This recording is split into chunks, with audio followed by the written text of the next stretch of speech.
16යි. 16 කියන්නේ මෙතෙන්ට එන 8ක් එකතු වෙන 16 වෙන්නේ නම් මෙතනත් 8නේ තියෙන්න ඕනේ. 8යි. 4 වෙන්න නම් එයා මේක 2 වෙන්න බෑ. දෙවරක් 4කට වෙන්න. එහෙනම් මේක බෙදන්න කලින් එහෙනම් මෙතන දෙකෙන් බෙදුණා මෙතන තියෙනවා කීයද? 4නේ. දැන් පේරි හරි ඉවර කරන්නත්. මේක දෙකෙන් බෙදුනහම 16යි.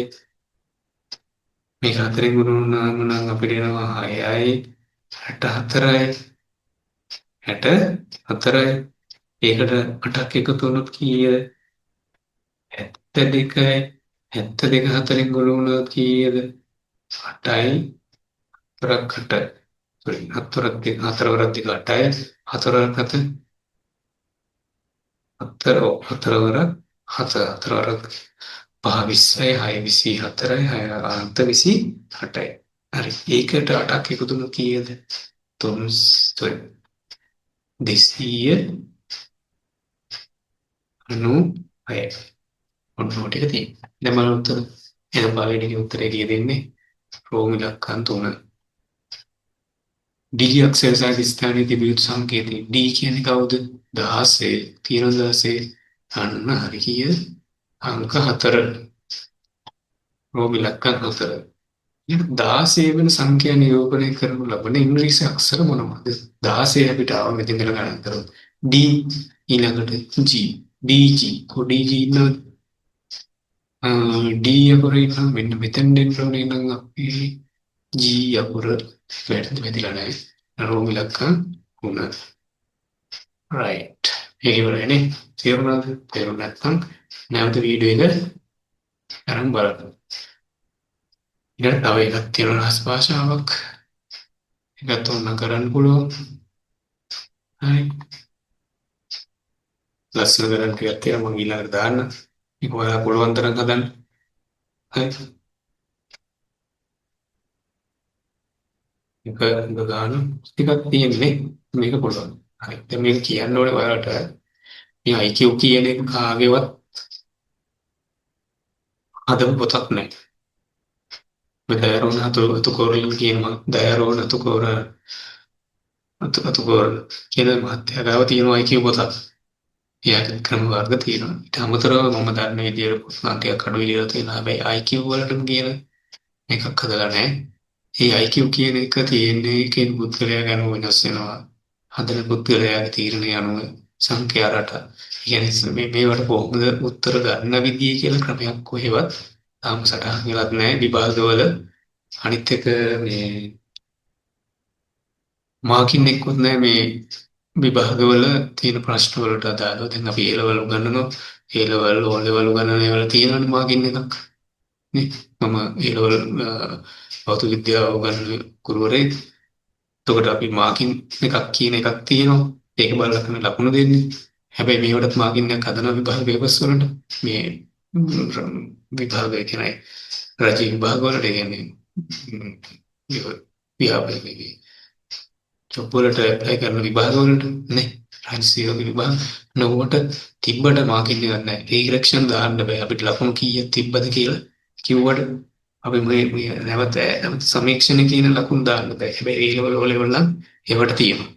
මේකයි තියෙන ගැටලුව මේවල තියෙන. හැබැයි මේ IQ ටික හරි රටාවට අල්ලගත්තොත් කොට ගන්න පුළුවන්. ඒතර මේක හරි පුද්ගල බද්ධයි සාමාන්‍යයෙන් මම කියනවා මේක පුද්ගල බද්ධයි. මේ IQ කියන එක පුද්ගලයා පුද්ගලයාට වෙනස් වෙනවා. දැන් මේ ප්‍රශ්න ටික මම හදපු නිසා මම මේව කලින් උත්සාහ කරලා මේ අලුත්ම ප්‍රශ්න මේ විභාග ප්‍රශ්න ඔක්කොම තියෙන්නේ විභාගයට ආව ප්‍රශ්න. ඒතර මේවා උත්සාහ කරලා හදලා තමයි මේවා කරන්නේ. එතකොට පොඩි වෙනසක් කරලා දුන්නොත් එහෙම ඔයාලට අඩ වෙනස් වෙන්න පුළුවන්. දැන් මම මේ වගේ වෙනස් කරපුවා තියෙන ඕන තරම් මම දෙන්න ඔයාලා කරන්න උත්සාහ කරන්න. නේ කාලේ ඉතුරු කරගන්න මේ ජොබ් එකක් තියෙන්නේ ඔයාලට යන්න පුළුවන් තමයි. හරිද? ඒතර මේක කරගන්න. මෙන්න මේකෙත් බලන්න පොඩ්ඩක් මොකද්ද මේ තියෙන්නේ කියලා. හරි ඊට පස්සේ මම කියන්න ගත්තේ දැන් මේ IQ පේපර් එක සාමාන්‍ය ප්‍රශ්න 50ක් තමයි දෙන්නේ පැයකින් හදන්න. බොහෝ දුරට සමහර ප්‍රශ්න තියෙනවා පැයකමාරෙම ගදන විභාග ප්‍රශ්නක් තියෙනවා IQ. එතකොට ප්‍රශ්න 60කට ප්‍රශ්න 50යි ප්‍රශ්න 50යි ප්‍රශ්න 50යි මිනිත්තු තියෙනවා 8ක්. හරි.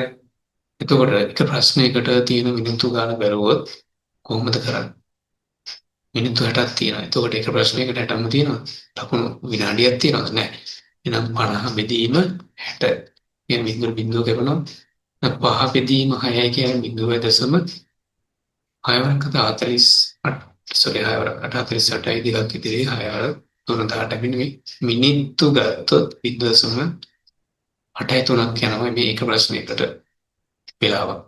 එතකොට අපි මේකේ වෙලාව වෙනට හදලා ගන්න කෙනාට ලකුණු වැඩිපුර හම්බුනොත් එයාට ඉබ්බර යන්න පුළුවන්. මට හදාගන්න බැරි ප්‍රශ්න පහක් කරොත් පැයක් ඇතුළත එයාට ගෙදරින් පුළුවන් ඊළඟ විභාගෙට මුහුණ දෙන්න. right. එහෙනම් මේ ඔක්කොම ඔයාලා ලෑස්ති වෙන්න. ඒක හරි මාරම ගේමක්. විභාගයක් ලියලා කැම්පස් එකට ගිහිල්ලා ඒක ලියලා කැම්පස් එකට ගිහිල්ලා ලකුණු ගත්තා වගේ නෙවෙයි මේව ටිකක් හරි සංකීර්ණ ඇත්තරම ජොබ් එකට විභාගයක් ලියා ගන්න. right. ඊට පස්සේ මේක බලමු. මගේ අතින් මේ ටික අයින් වුණා. අන්න ඔයාලා ලියා ගන්න දෙන්නේ. වීඩියෝ එක නැත්තම් අනිත් පැත්තට බලන් වීඩියෝ එකකින් බලලා ඒක ලියන්න. හරි. ඊට පස්සේ කියන මේ ප්‍රශ්නාංක නගන එක්තරා සංඛ්‍යා පහක් කිසියම් ඡේදකරණයට අනුව ඡේද පද පහක් මගින් නිරූපණය කරනු ලබන ආකාරයෙන් දැක්වෙන පහත වහුවා ඒ සම්බන්ධයෙන් වන තොරතුරු මත පදනම් වේ. සංඛ්‍යාව තියෙනවා. එතන තියෙන සංඛ්‍යාව ඊට පස්සේ සංඛ්‍යාව තියෙනවා. එතන තියෙනවා ඡේද පදය. මේක නිකන් රහස් භාෂාවක් වගේ තමයි තියෙන්නේ. මේ බලන්න 1යි 5යි 2යි 5යි 6යි 3යි ඒකට දාලා ඉංග්‍රීසි අකුරු ටිකක් තියෙනවා. මේකට දාලා ඉංග්‍රීසි අකුරු ටිකක් තියෙනවා. මේ හැම එකකටම දාලා ඉංග්‍රීසි අකුරු ටිකක් තියෙනවා. ඒත් මේකේ කොහොමද හොයන්නේ? ප්‍රශ්න ටික බලන්න ඉස්සෙල්ලා මෙහෙම කියනවා. මෙම වගුවේ ඇතුළත් එක් එක් සංඛ්‍යාවට ඉදිරියෙන් දක්වා ඇත්තේ ඒ සංඛ්‍යා නිරූපණය කරනු ලබන ඊට අනුරූප කේත පදේම නොවේ. ඒකටම තියෙන එකම නෙවෙයි තියෙන්නේ. වෙනස් වෙලා තමයි තියෙන්නේ. නමුත් එක් එක් කේත පදයේ අන්තර්ගත ඉංග්‍රීසි අක්ෂරේ පිටා ඇත්තේ ඊට අනුරූප සංඛ්‍යාවේ ඉලක්කම පිටා ඇති නිවැරදි අනුපිළිවෙලකම right. ඒ කියන්නේ මොකක්ද? එක කියලා ගන්න B නම් මෙතන එක ඉන්නත් ඕනේ බීම තමයි. හරිද? අන්න එහෙම එකක් තමයි මේකේ කියන්නේ. හැබැයි මේ ටික මාරු වෙලා තමයි තියෙන්නේ. ඊට කියනවා කේත පදවල ඇතුළත් F අක්ෂරයේ මගින් නිරූපණය කරන ඉලක්කම කුමක්ද? 7 ඉලක්කම නිරූපණය කිරීම සඳහා කේත පද යොදාගෙන ඇති ඉංග්‍රීසි අක්ෂරය කුමක්ද? මෙම කේත කරණයට අනුව 598 ආයත සංඛ්‍යාව ලියා දක්වන කේත පදය කුමක්ද? CDGA නැමැති ඊට පදේ මගින් නිරූපණය කරන සංඛ්‍යාව කුමක්ද? ඊළඟට තියෙනවා 7536 යන සංඛ්‍යාව කේතානුසාරයෙන් ලිවීමෙන් HEDB ලෙස දෝෂ සහිතව ලියා ඇත. එම කේත පද නිවැරදි කිරීම සඳහා කළ යුත්තේ කුමක්ද? එතන ප්‍රශ්න පහයි. බලන්න මේ ප්‍රශ්න පහට අපි කීයක් අරක කරගත්තොත් මෙන්න මේකේ නිවැරදි හොයාගත්තොත් අපිට ලකුණු කීයක් හම්බෙන්නේ? ලකුණු පහක් නෙද හරි විනාඩි කීයක් යයිද මේක? සාමාන්‍යයෙන් මේක විනාඩි 2කින් වගේ හදාගත්තොත් ප්‍රශ්න පහට මිනිත්තු 2කින් වගේ 3කින් මිනිත්තු 3කින් වගේ උත්තර කරගත්තොත් තව මිනිත්තු කිහිපයක් අපිට ඊළඟ ප්‍රශ්න වලට යොදා ගන්න පුළුවන්. මෙන්න මේ ප්‍රශ්න පහේ ප්‍රශ්න වල තියෙන වාසිය එක. අනිත් තනි ප්‍රශ්නයකට උත්තරේ හොයනවට වඩා මේ වල ප්‍රශ්න වල උත්තර හොයන එක ලේසි. පොඩි වෙලාවක් එකම තැනක ඉන්නේ. ඒතකොට ඒක හොයාගත්තොත් උත්තර ටික ඉක්මනට එනවා. දැන් බලන්න මේ කොහොමද හොයන්නේ කියලා. හරි. දැන් ඔයාලා පොඩ්ඩක් කල්පනා කරලා මොකක්ද මේ කියලා තියෙන්නේ. right. එතන මෙහෙම එකක් තියෙනවා මේ. මේව දෙපැත්ත මාරු වෙලා නැහැ. දෙපැත්ත මාරු වෙලා නැහැ. හැබැයි එකම දැන් මෙතන තියෙනවා කියන්නකො එක මේ එක තියෙනවා. හරි. එක තියෙනවා පහ තියෙනවා දෙක පහයි. මෙන්න මේ වගේ ඒවා දෙකක් හොයලා ගන්න බලන්න මේ වගේ ඒවා සමාන ඒවා තියෙනවා. පහේ දෙකක් මේකේ තියෙනවා. එක වගේ ඒවා දෙකක් තියෙනවා. හැබැයි මේක දැක්කත් මේ F කියන එක පේනවනේ පහේ දෙකේ දෙකක් තියෙනවා. එක වගේ මේවා දෙකක්. මේකෙත් F තියෙනවා දෙකක්. එතකොට බලන්න පහේ දෙකක් තියෙන උත්තර තියෙනවා කියලා. මෙතන පහේ දෙකක් තියෙනවා, මෙතන පහේ දෙකක් තියෙනවා, මෙතන පහේ දෙකක්. ඊට පස්සේ බලන්න මේ පහේ දෙක කොහොමද තියෙන්නේ මේ මෙතන F තියෙනවා ඊළඟට දෙකක් කර F තියෙනවා. එහෙම එකක් තියෙනවද? ඔව් මෙතන තියෙනවා දෙකක් කර F තියෙනවා. මෙතන පහේ.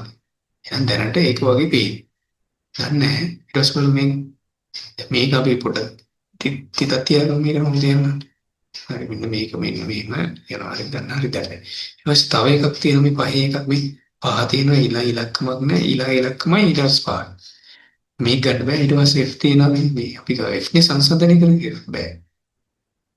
මෙන්න මේක තියෙන එකක් තියෙනවා මෙතනත් එකක් ඉන්නවනේ. එහෙනම් දැනට මේක හරි වගේ. ඊළඟ තව F එකක් තියෙනවා මේ පහ තියෙනවා ඉලක්කම් තුනක් මැද තියෙනවා මේ. මේක තියෙන තුනක්. රයිට් ඉවරනේ වැඩේ එතකොට. එහෙනම් මෙයා නේද? එහෙනම් මම හිතලා ගන්න මේ කොහොම ඉරක් ගන්නවා මෙන්න මෙයාට. මෙයා කාටද ආවේ? මෙතනනේ. මෙතෙන්ට. රයිට් එයාට මම මෙහෙම ඉරක් ගන්නවා. ඊට මෙයා ගියා මෙතෙන්ට. ඒකත් ගාම ඉතල. දැන් තුනක් ඉවරයි. දැන් මාරු කරන්න මම. පාට මාරු කරලා වැඩ කියන්න. රයිට්. ඊට පස්සේ කියනවා දැන් බලමු මේ තුන ඉවරයි මේකේ බලමු මොකක්ද වෙලා තියෙන්නේ කියලා.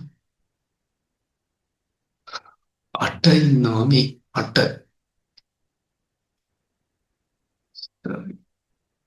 මේ 8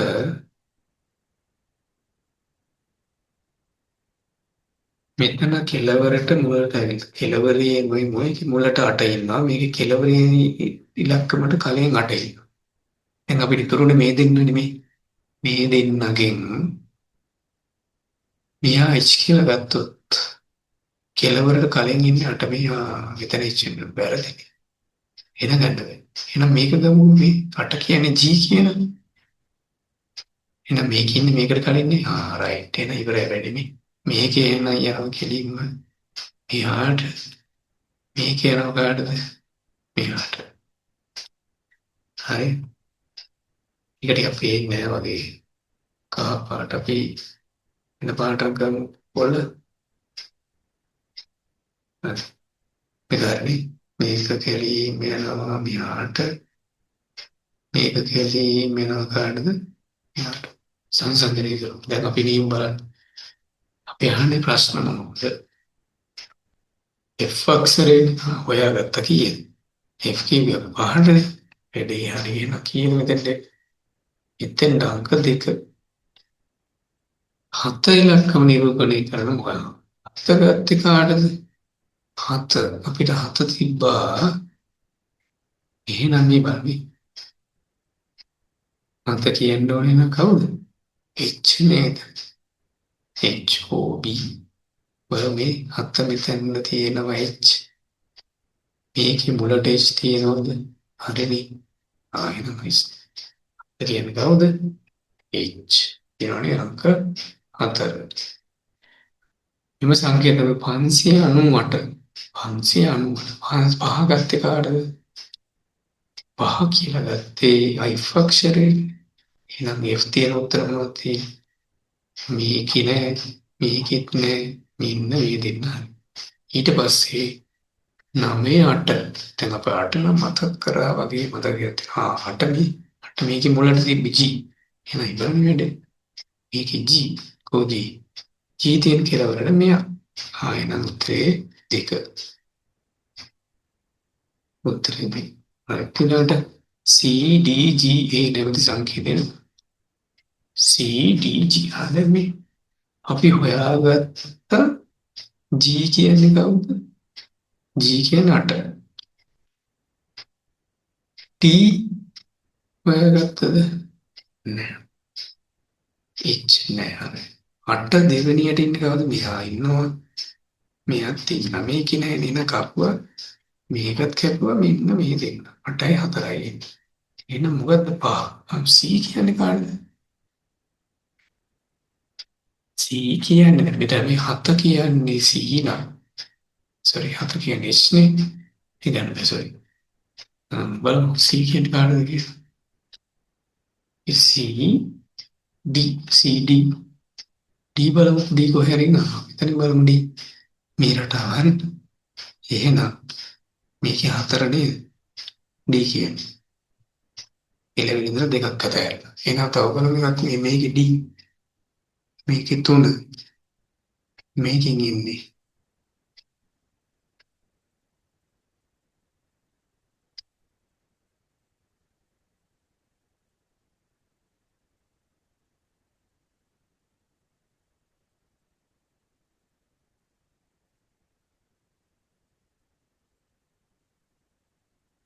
CD. ප්‍රශ්නේ CDGA. CDGA.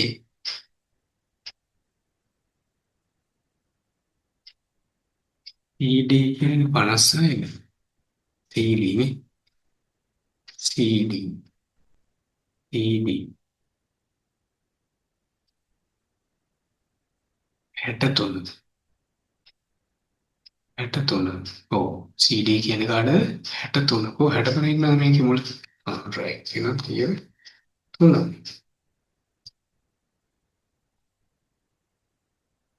53 ඉන්නම් කවුද වෙන්න ඕන? sorry. 5009ක ලියන දේ මේක දෝෂයක් විදිහට නේද? මේ කියනම් මොකද කරන්න ඕනේ? බලමු හත කීවේ කාටද? හත කිව්වේ ඉච්චලටනේ ඒක හරි. මේ හත කියන්නේ ඉච්. පහ කියන්නේ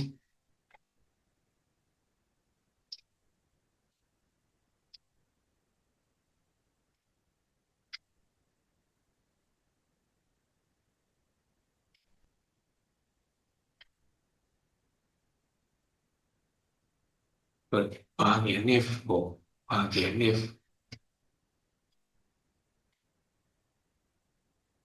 එහෙනම් මොකක්ද දෙන්න ඕනේ? E වෙනුවට අපි කියනවා මේ B හා නෑ මේ කියන්නේ E හා E සහ B වෙනුවට F හා C යොදන්න. හරිනේ. E වෙනුවට F නේ දාන්න ඕනේ. එහෙනම් මේක දැනට හරි. වෙලෙන්නේ නැත්. මේක වෙනුවට E දාලා හරියනවද නැහැ. මේක H වෙනුවට ඉන්නේ මේකත් නෑ. මේ B වෙනුවට D දාන්න බෑනේ. උත්තරේ ඉවරයි ආයෙ බලන්න ඕනේ. ඒක මෙහෙමයි මොකද කරන්නේ?